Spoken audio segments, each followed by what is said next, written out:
네, 국무조정 실장님께 그 질의를 드리도록 하겠습니다. 네.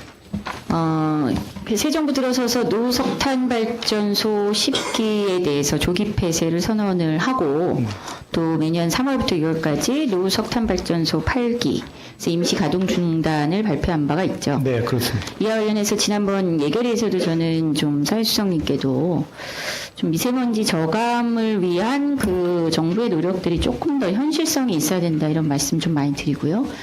그리고 미세먼지를 줄이기 위한 그 여러 이제 효과적인 정책 수단 중에 발전소와 관련된 또 예산이나 정책 수단 이런 거를 많이 강구해 봐야 된다 이런 말씀 많이 드렸습니다. 근데 이 정부 노력에서 보면은요, 발전소 관련해서 주된 정책이 그 가동 중단 그리고 신규 건설에 있어서의 그 갈등 조정 이 정도만 있고요. 아까도 지적한 바와 같이 그 노석탄 화력 발전소 인근에 사는 피해 주민들에 대한 대책 이런 것들은 사실상에 거의 전무하다시피 합니다. 전 국민의 그 미세먼지와 관련된 그 문제를 해결하기 위한 정부의 노력이 필요함에도 불구하고 그 인근 주민들은 그러면 더한 이제 미세먼지 그리고 그 기타 그 오염 물질을 직접적으로 노출받아서 생명권을 위협받고 있는데 이런 문제에 대해서는 좀 그 도외시 된다면 이건 문제가 아닐 수 없지 않습니까? 그래서 좀 오늘 그 관련해서 증인을 한 분 불렀습니다. 그래서 그 김우건 한국나무발전 본부장 앞으로 나와주시죠. 좀 이따가 저기 그 국무조정 실장님께는 다시 관련 좀 질의를 드리도록 하겠습니다. 먼저 화면을 좀 보시면요. 예. 저기 발전소 저기서 근무하시죠? 예, 그렇습니다. 발전소 남부발전소 하동발전소 본부장으로 그 취임하신 지가 얼마나 되셨죠? 지금 4개월 다 돼갑니다. 4개월 다 돼가시는데 주민들 좀 만나 보셨습니까? 네. 조 이장님 많이 만나시죠? 이장님을 포함해서 네. 주변 여기 보시면은 발전소하고 마을하고 어떻습니까? 거리가 좀 멀리 떨어져 있습니까? 아니면 바로 코앞에 있습니까? 가까운 데는 한 480m, 먼 데는 860m까지. 다음 페이지 보시면요. 이 하동화력발전소 그 처음 1, 2호기 건설하기 그 당시에 환경영향 평가를 했는데 그때 나온 환경영향 평가에 기재되어 있는 내용입니다. 뭐라고 써 있습니까? 발전소로부터 1km 이상 마을이 떨어져 있다. 그쵸? 사실과 다르죠? 예. 다음 페이지 보겠습니다. 건설 현장으로부터 500m, 1000m 떨어진 명동마을. 사실과 다르죠? 다음 페이지 보시면요. 환경영향평가 첫 초에 90년에 1, 2호기 건설 전에 했던 그 평가서를 보면은요. 예정 부지가 여기 그 좀 밑으로 떨어져 있습니다. 이제 1km 밖에 있죠. 이렇게 되면. 근데 실제로 발전소는 어디 있습니까? 그 앞쪽으로 있습니다. 500m 앞에 당겼죠. 심지어 그리고 더 7, 8호기까지 하면은 정말 육안으로 바로 굴뚝이 보입니다. 그리고 온갖 소음과 그리고 먼지 그리고 악취 이런 데 시달리고 있습니다. 저는 국무조정 실장님께 여쭤보겠는데요. 네. 이 발전소 짓기 전에 환경영향 평가서 의무죠. 법적으로. 네, 그렇습니다. 이렇게 근데 허위로 작성할 경우 이거 어떻게 되는 겁니까? 발전소 전체 가동 중단해야 되는 거 아닙니까? 그건 제가 확인을 좀 해봐야 될 것 같습니다. 네. 지금 이런 말씀을 굳이 본부장을 불러서 하는 이유는 다음 사진 보시면요. 마을하고 떨어져 있는 거리입니다. 진짜 한 그 400여 미터 정도밖에 되지 않습니다. 근데 이 그 처음에 1, 2호기 그 건설 당시 그리고 마지막 7, 8호기 건설 당시에 또 환경영향 평가를 했는데 이때는 마을 하나는 사업부지로 선정을 해서 이주를 시켰습니다. 가림마을은. 이주를 시켰는데 이때 당시의 기준이 뭐였냐면 단기환경 기준이었어요. 미세먼지하고 질소산화물. 이게 기준치를 초과할 것 같으니까 가림마을은 사업부지로 그 포함하고 근데 같이 바로 옆에 붙어있는 마을입니다.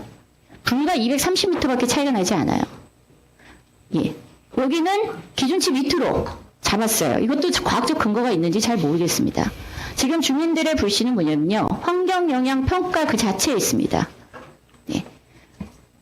그래서 이렇게 단기환경 기준에서 벗어났다고 해서 명덕마을에 대해서는 어떤 대책도 세우지 않는데 문제는 명덕마을에 지금 한 400여 명 정도의 주민들이 사는데 그중에 7년간입니다. 이건 그 이전은 좀 따져보지도 못했어요. 최근 7년간 암 환자가 19명이고 그리고 그중에서 사망하신 분이 10분이에요. 사실 그 발전소 인근 마을을 얼마나 자주 돌아다니십니까? 예, 다녀보십니까, 본부장님?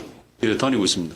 마을 주민들하고 아까 조금 대화하셨다는데 제가 추석 연휴 끝나고 나서 마을 주민들하고 발전소 내에서 이런 피해 주민들의 피해 목소리를 직접 듣는 간담회 갖자고 했는데 거절하셨죠? 거절한 적 없습니다. 그러세요? 확인해 보십시오. 실무자로부터 저희는 거부 통지서 받았습니다. 아, 그렇습니다. 예. 확인해보겠습니다. 여기 주민들이 뭘 얘기를 하냐면요. 발전소 자체가 이 문제를 해결하려고 하는 것이 아니라 주민 간의 갈등을 오히려 더 부추기고 피해를 외면하고 그리고 지역 발전과 관련된 이런 기금들도 어떻게 사용되는지 도무지 투명하지가 않다. 이런 문제 제기를 하고 있습니다. 근데 왜 증인으로까지 요청을 했냐면요. 일단 대화 자체를 편파적으로 하시고 갈등을 유발하는 데 있어서 적극적이지 않으시고 근데 사실은 생명권을 위협당하고 있습니다. 그리고 7, 8억이 건설될 때까지 환경영향평가서 내용 전체가 신뢰할 수 없는 수준이라는 게 우리가 봐도 확인이 됩니다. 이와 관련해서 본부장님 그동안 검토 해보셨습니까? 환경영향평가서 들여다 보셨습니까? 예, 일부 들여다봤습니다. 1, 2호기 전에 이렇게 환경영향평가서 잘못됐다는 거 알고 계셨습니까? 오류가 일부 있었습니다. 1, 2호기 할 때. 오류가 일부라고요? 부지 자체를 이렇게 바꿨는데 그게 오류가 일부입니까? 아, 그때는 발전소 부지가 정해지기 전에 바닷가 쪽에 대략적인 그 지점을 잡아서 전파방에 관련돼서는 1km 이내에 지장이 없다 이런 내용이고 같은 용역 보고서에 그 생활 소음 분야 쪽에서는 500에서 1000m 사이에 그 마을이 있다 뭐 그런 내용이 있었습니다. 제보 충질이 안 하는 조건으로 좀 드리겠습니다. 본부장님도 일부 답변하셔야 되고 국무조정실장님께 그 요구를 좀 드리겠습니다. 최근에 또 내려가 봤더니 이 남부발전이 이 피해 주민들이 도저히 살 수가 없다. 밤에는 잠을 잘 수가 없다 이런 얘기도 하고 하셨는데 하도 하셔가지고 이렇게 여러 가지 대책을 모색하는 가운데 그 부지를 그 친환경 청정 에너지 발전단지 부지로 포함시켜서 그래서 이주 대책을 세워주면 어떻겠느냐라는 권익위하고의 협의도 진행했는데 경제성 없다고 안 된다 그러셨어요. 근데 문제는 뭐냐면요. 최근에 경상남도하고 같이 다른 지역에 이런 청정 에너지 발전단지 1조 5천억 투자하겠다고 그러면 이미 있는 석탄화력발전소 인근 주민들을 계속 석탄 들이마시고 다른 지역에 가서 돈 쏟아붓고 이게 맞습니까? 이거에 대해서 좀 산업부에 좀 그 계획을 좀 알아봐 주시고요. 마지막으로 사진 하나만 보여드리겠습니다. 이 발전소 인근 주민들 맨 마지막 사진. 이 담벼락 보십시오. 이 중장비 트럭을 지나다니면서 새벽부터 잠도 못 자고요.